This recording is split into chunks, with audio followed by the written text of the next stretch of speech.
Hello, my name's Ian McCall, and this is another of the consultations in dermatology. Today we're going to look at atopic dermatitis, but not the title, the rash that itches. Now, this is an important point.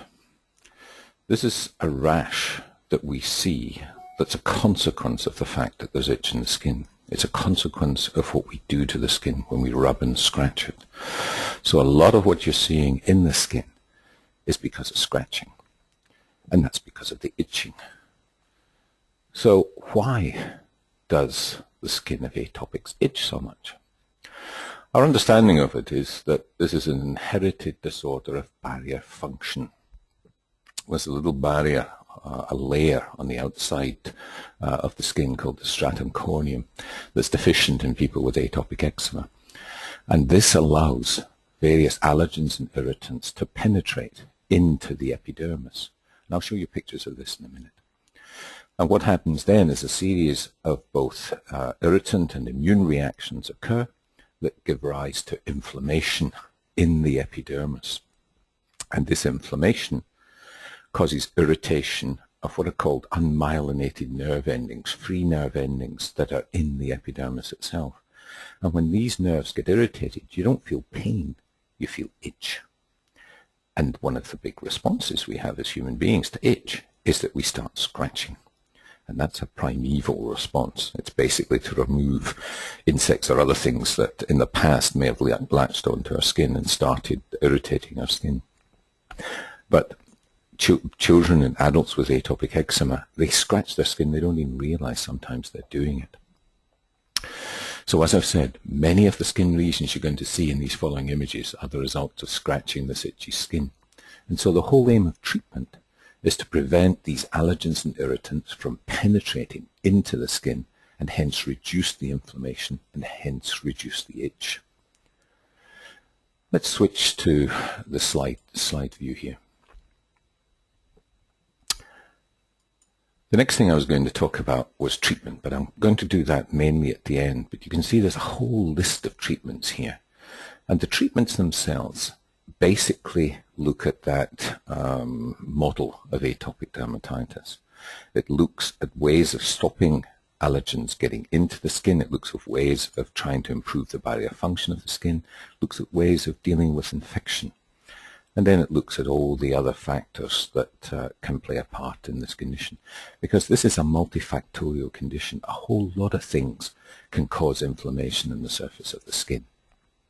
And it behoves us to look at all of the factors that are involved and try and minimize these as much as possible. Because in the end, you're going to manage someone with atopic dermatitis. You're not going to cure them. Some people seem to grow out of it. Their immune systems settle, and they don't get the same inflammatory responses that they got before.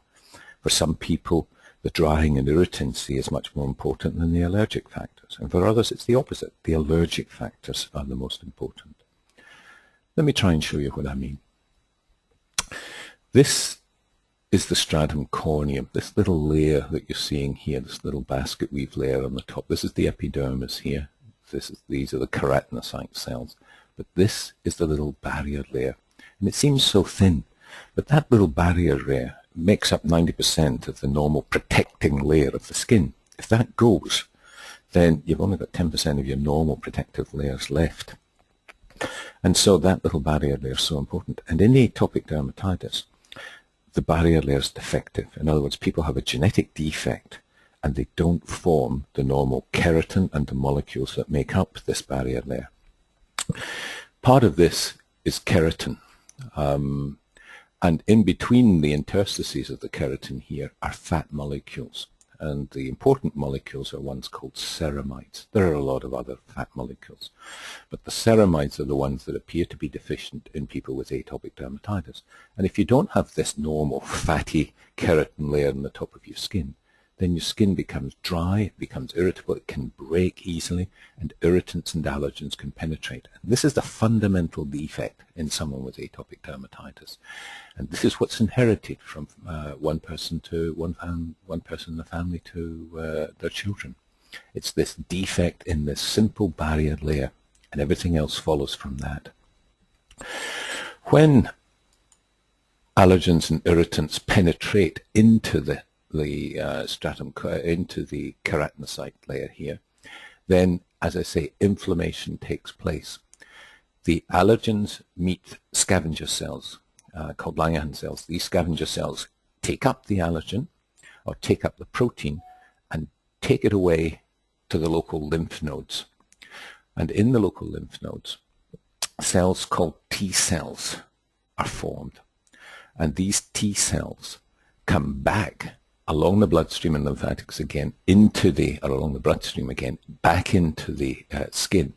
And when these sensitized T cells come in, if more allergen or irritant comes into the skin, then the T cells will react to it.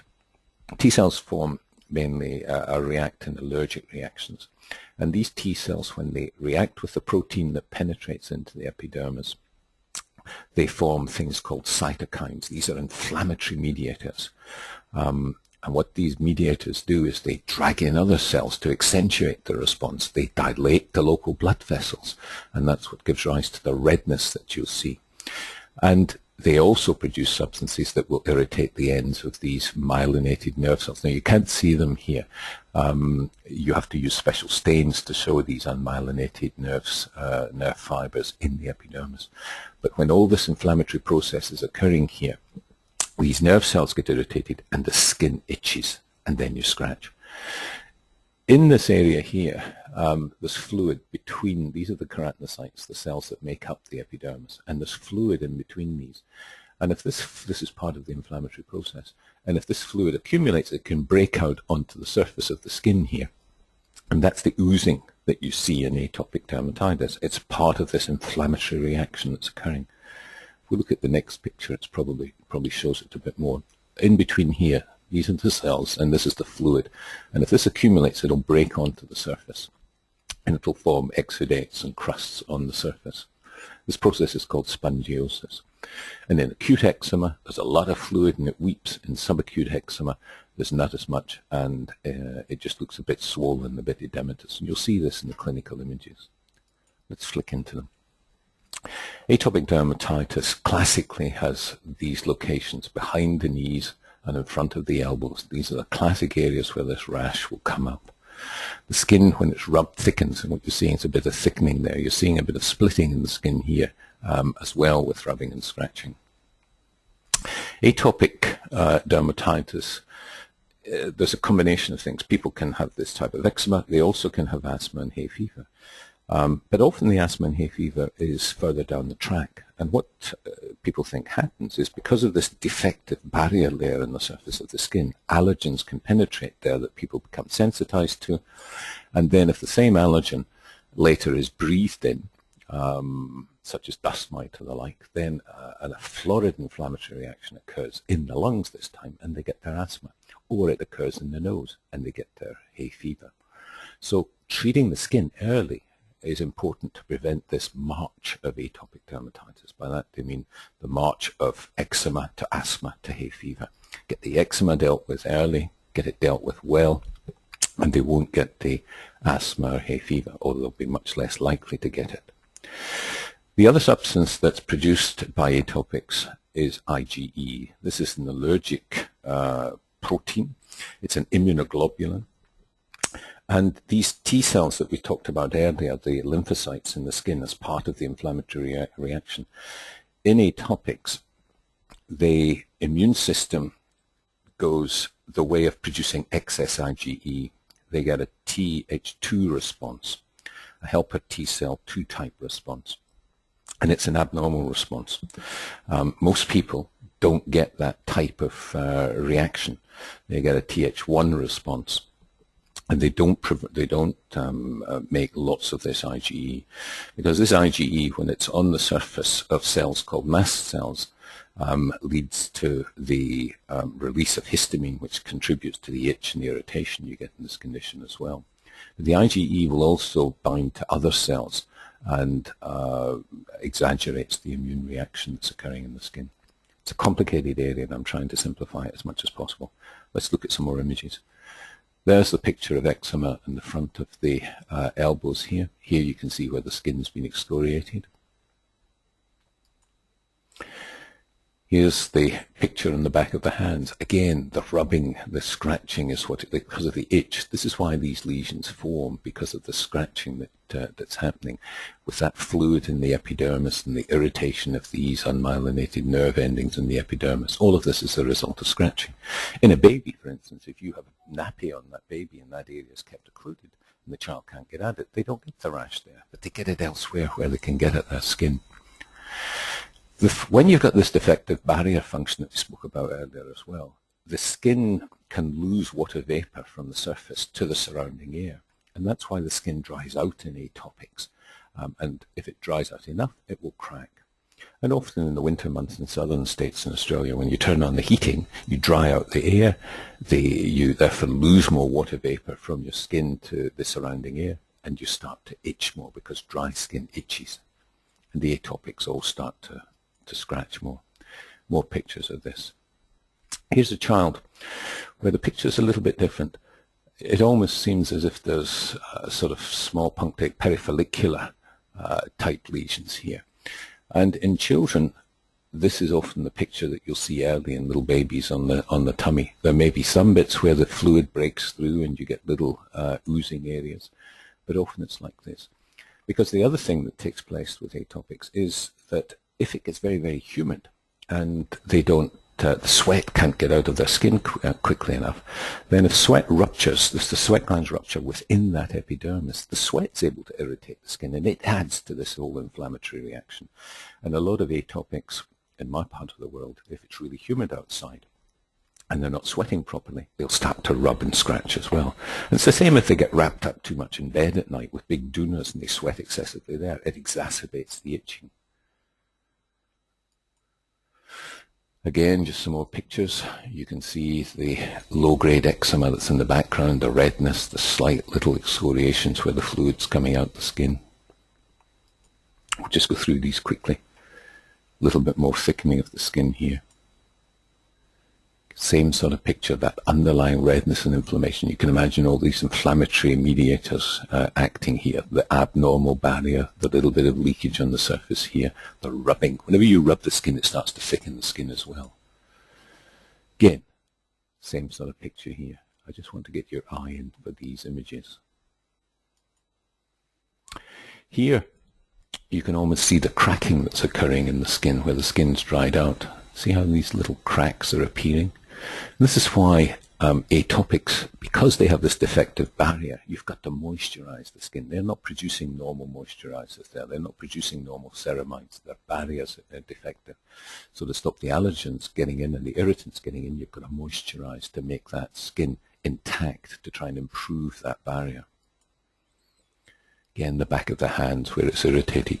Other things will irritate the skin like wool. Anything that's prickly, you know, woolen carpets, woolen jumpers that you might wear, a woolen toy that the child might rub against, all of these will also irritate the skin of atopics, and it'll cause them to itch more, it'll cause them to scratch more. So therapy involves avoiding these sorts of things. Again, look at that sort of picture, the same little bit of spongiosis with oozing on the surface here, where the skin's been excoriated. Same thing front of the elbows. There's a child again, much more irritated, redder, and if you look, you know, you can see how there's a lot of edema in there that's causing that swelling. There's a lot of inflammation occurring in that epidermis, causing it to swell up like this. This will be itchy as blazes. You can see the skin's even peeled a little bit here. And if you get oozing onto the surface of the skin, whenever you get oozing like that, you get secondary infection. Bacteria get into it.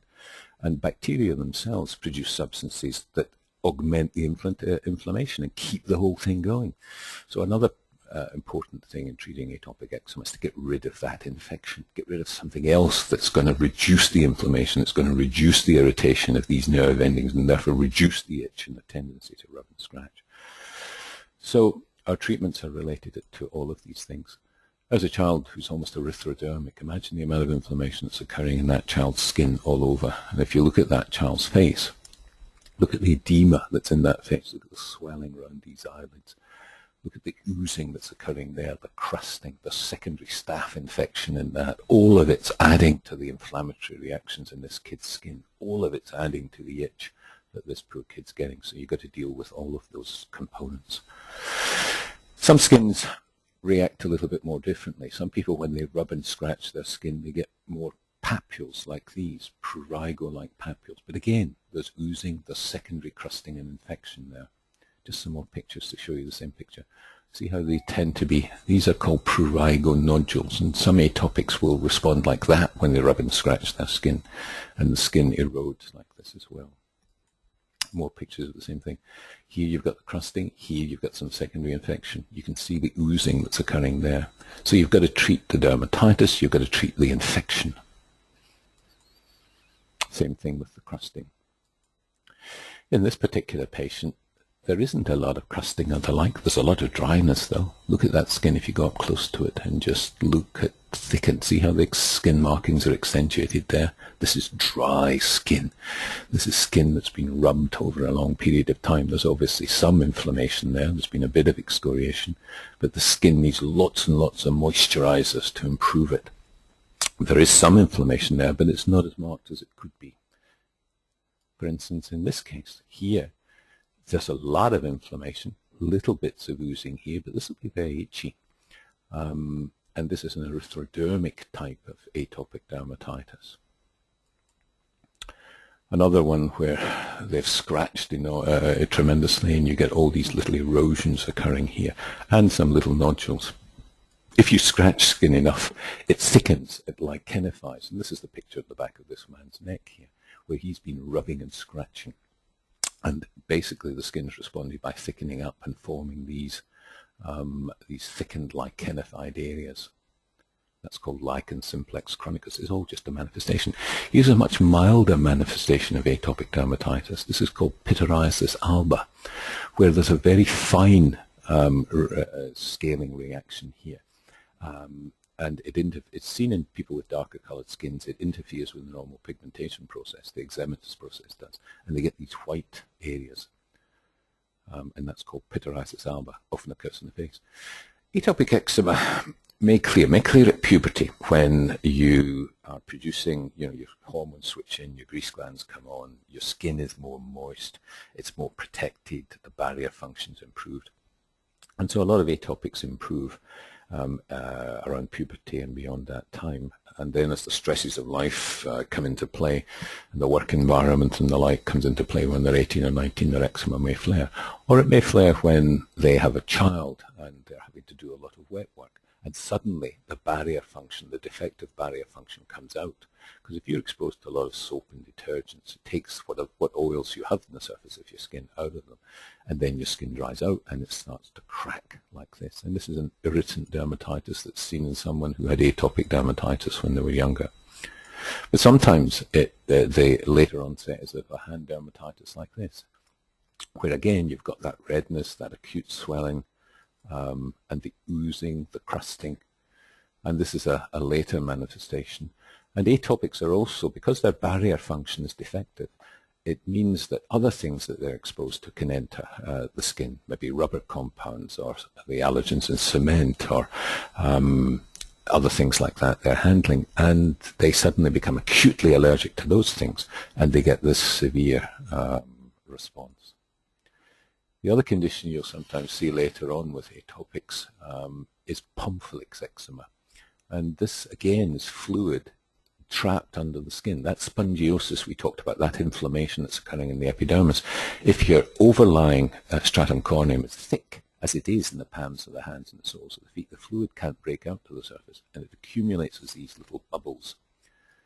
And this is atopic. This is Pomphylix eczema. Look at these little bubbles like frog spawn, where the fluid's trying to get out, and it can't because of the thickened stratum corneum here. Even though it's thickened, it's still defective. You know how thick the palms of the hands and the soles of the feet are. There's acute Pomphylix as well. This can be another manifestation of atopic eczema. This is just a little path report showing the very high IgE level. We talked about this allergen, this immunoglobulin that's seen in allergic atopic dermatitis with a high IgE. And if they tried to subtype this, they saw that it reacted to dust mite. There was a little bit of reaction to the staple food mix, animal mix, and grass mix. And this is typical of atopics. A lot of them will have allergic reactions to grasses, to animals, particularly cats and horses, sometimes to some of the foods. But the issue is, how relevant are these to this person's atopic eczema? And in many cases, it's not all that relevant, and desensitization to these things doesn't make much difference to their eczema at all. It sometimes does to dust mite. Dust mites around the surface of the skin can land on the skin, defective barrier, it penetrates, starts that immune reaction, inflammation, irritation of the nerve, rubbing and scratching. So for some people, desensitization to dust mite does help, and certainly minimizing exposure to dust mite does help. But it's only part of the picture. It's not the whole picture. There are several other conditions that are seen in atopics. I want to go to treatment, so we'll just go through them. This is the atopic dirty neck, this accentuation of markings on the surface of the skin with a bit of extra scaling and pigmentation. This is keratosis pilaris, tiny little plugs of keratin in the opening of hair follicles in the outer aspects of the arms and sometimes on the cheeks. And ichthyosis vulgaris, a genetic disorder where they have certainly a defective barrier because they don't form filigrin normally. Filigrin is one of the proteins that make up keratin and on that stratum corneum that we spoke about early on.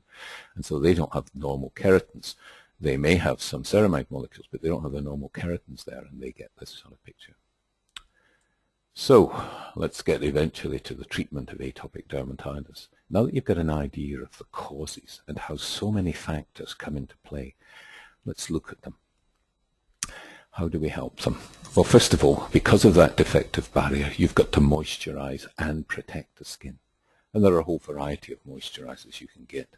The QV range are very good. Dermavine is a good range, and Aveeno, they're oatmeal type moisturizers. There's a whole variety out there, and I don't think it matters, just so long as you get some oils or ointments or creams on the surface of the skin to stop that skin drying out.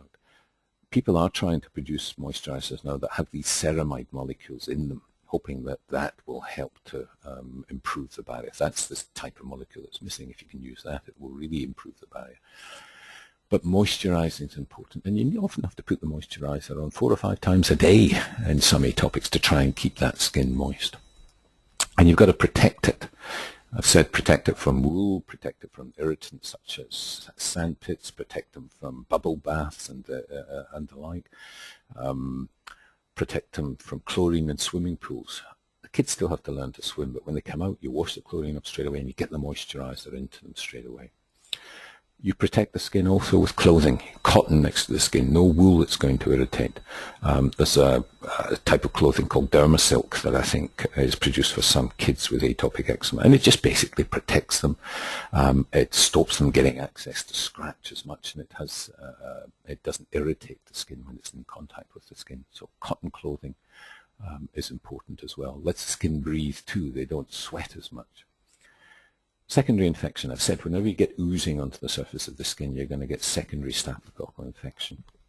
So you've got to try and deal with that, because the reaction to the infection and substances produced by the bacteria contribute to the inflammatory reaction, contribute to the irritation that these kids are getting. So you treat that with topical antibiotics such as Bactroban cream, or with oral antibiotics, flucloxacillin, dicloxacillin, that are specific for staph. You want to reduce that bacteria quickly, and you can reduce the inflammatory reaction in the skin very quickly by getting rid of the bacteria that are there. But we all get colonized by bacteria. So you've got to deal with that acutely in someone who's got a severe eczema with a lot of oozing. Another way to deal with someone who gets repeated episodes of oozing and infection is to use bleach baths. Dilute, you might think bleach is going to irritate the skin, but dilute bleach baths will, if a kid's in them just for 10 minutes a day, will gradually reduce the bacterial content on the surface of the skin, and it will reduce part of the inflammation that these kids get with their atopic eczema. And your pediatrician, your general practitioner, or your dermatologist will be able to talk to you about those. Topical cortisone creams. Steroids are the best things we have to reduce inflammation. They're the most effective things we have. But of course, they can have a variety of side effects. So if you're going to use them, you use them in an acute situation to reduce that inflammation, to reduce those cytokines that are being produced by the lymphocytes. And generally, it's twice daily for 3 to 5 days with a stronger steroid to shut the inflammation down, then go to a weaker one, and then stop. But you keep going with your moisturizers. You use your cortisone creams for short periods of time, not for long periods of time. They're not a moisturizer. You don't stick them on if there's no real inflammation there. Because over time, if you use a really strong fluorinated steroid, the kid will absorb some of it, and it won't be a good thing. But honestly, you must allow your doctor to use these preparations for short periods of time to give your child some relief quickly. They're the most effective agent we have. Sometimes we'll use wet dressings, occlusive wet dressings, to make the creams penetrate a bit better, to cool the skin down, to absorb some of the fluid that's being released. And wet dressings for just a couple of days will shut off an acute dermatitis very quickly. There are some other non-steroidal compounds we have available nowadays, pimecrolimus and tacrolimus. This is Elidel, and this is Protopic. We don't have this one in Australia yet. But these preparations, they aren't cortisone. What they do is they reduce these T cells, these lymphocytes that come in and augment the immune reaction in the skin. They reduce these in the skin. So they're used more for prophylaxis. If an area keeps flaring, then you settle it with the topical cortisones. Then you use some of this Elidel or tacrolimus continuously, once or twice daily, to keep the tendency for inflammation to occur in that area to a minimum. So they are effective, non-steroidal and useful type medications, but expensive. TARs, they're only really used for chronic lichenified eczema, where people have rubbed away at the skin and it's thickened up. Then TARs will reduce that itch and will help to settle that type. We don't use them much. It's only in, remember that guy that I showed in the picture with the thickened eczema at the back of his neck, where he had rubbed his skin? He would do with some dilute LPC, Lycopicus carbonis and Solbleed, will help that. The patients that we showed with the thickened prurigo nodules where they had been rubbing, to deal with those, it needs either a strong cortisone cream topically to try and stop the itch, or some intralesional steroids. And diluted steroids just selectively into those can flatten them down. Antihistamines, that reduces the histamine that's released when the IgE molecules on mast cells, and it's causing the mast cell to burst and histamine to be released. Antihistamines will help the itch, but it only helps that one component of atopic eczema. It does nothing for the barrier function. It doesn't really affect other aspects of the immune inflammatory process. It just blocks histamine. And that's what it blocks. The histamine causes blood vessels to dilate, and hence it makes the skin go red and itchy, and the fluid oozes out, giving some white color to it. And it will block that. Then you come to people who have really severe recalcitrant atopic dermatitis, and there are very severe drugs, big-time drugs like azathioprine and cyclosporin. They really have an effect on the immune cells and reduce these dramatically, but they have a variety of other side effects. They should only be used under specialist supervision, and they're used very selectively in really bad cases of atopic dermatitis. And other factors play a part. Anti-stress psychotherapy, very important. Stress certainly will flare atopics. It certainly does it more in adults. It does do it in children as well. So that side of it needs to be looked at and needs to be discussed with the patient. Allergen desensitization we've talked about. I think it is useful for dust mite. I have my doubts to the extent it's useful for any of the others. Food, how about dietary alterations?